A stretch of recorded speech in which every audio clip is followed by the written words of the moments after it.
আজ 12 ফেব্রুয়ারি অনুষ্ঠিত হলো বাংলাদেশের ত্রয়োদশ জাতীয় সংসদ নির্বাচন। ভোরের আলো ফুটতেই দেশের বিভিন্ন প্রান্তের ভোট কেন্দ্রে ভিড় করেছিলেন মানুষ।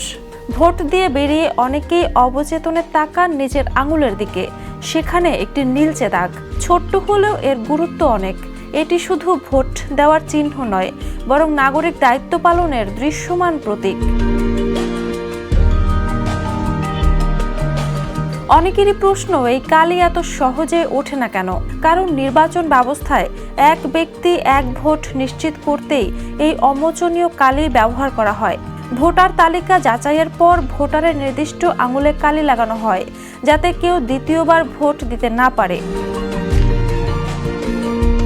এই কালিতে থাকে সিলভার নাইট্রেট নামের একটি রাসায়নিক উপাদান। এটি ত্বকের উপরের স্তরের কেরাটিনের সঙ্গে বিক্রিয়া করে। সূর্যের আলোতে এলে দাগটি আরো গাঢ় হয়ে যায়, ফলে সাবান বা পানি দিয়ে ধুয়ে ফেললেও তা সহজে ওঠে না।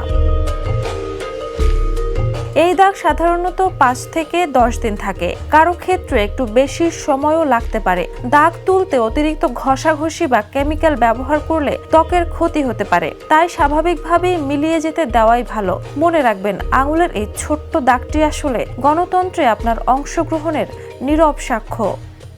Desk report, the news.